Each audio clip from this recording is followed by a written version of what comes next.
Matthew 26. When Jesus had finished all these words, he said to his disciples, "You know that after 2 days the Passover is coming, and the Son of Man will be delivered up to be crucified." Then the chief priests, the scribes, and the elders of the people were gathered together in the court of the high priest, who was called Caiaphas. They took counsel together that they might take Jesus by deceit and kill him. But they said, "Not during the feast, lest a riot occur among the people."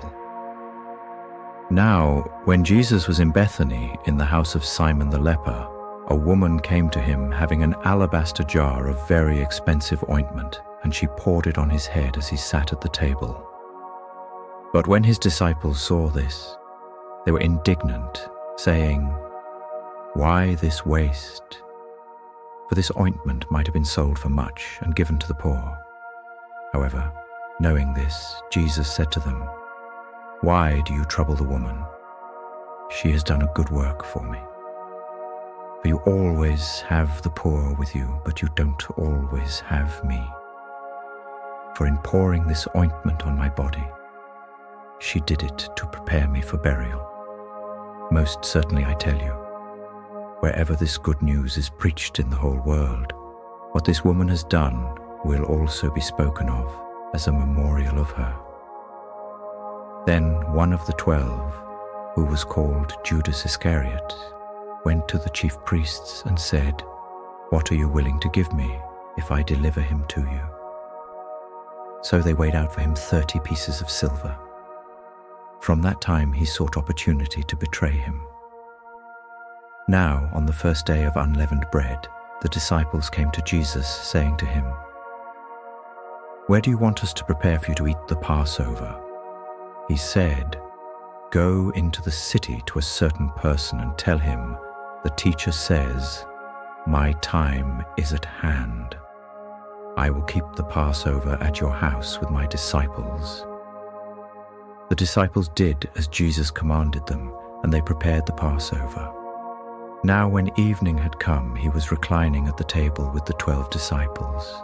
As they were eating, he said, "Most certainly I tell you that one of you will betray me." They were exceedingly sorrowful, and each began to ask him, "It isn't me, is it, Lord?"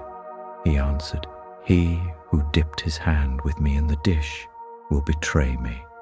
The Son of Man goes even as it is written of him, but woe to that man through whom the Son of Man is betrayed. It would be better for that man if he had not been born." Judas, who betrayed him, answered, "It isn't me, is it, Rabbi?" He said to him, "You said it." As they were eating, Jesus took bread, gave thanks for it, and broke it. He gave to the disciples and said, "Take, eat. This is my body." He took the cup, gave thanks, and gave to them, saying, "All of you drink it, for this is my blood of the new covenant, which is poured out for many for the remission of sins. But I tell you that I will not drink of this fruit of the vine from now on until that day when I drink it anew with you in my Father's kingdom." When they had sung a hymn, they went out to the Mount of Olives. Then Jesus said to them, "All of you will be made to stumble because of me tonight, for it is written, 'I will strike the shepherd, and the sheep of the flock will be scattered.' But after I am raised up, I will go before you into Galilee." But Peter answered him, "Even if all will be made to stumble because of you, I will never be made to stumble."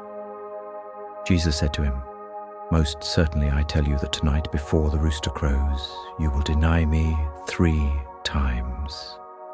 Peter said to him, "Even if I must die with you, I will not deny you." All of the disciples also said likewise,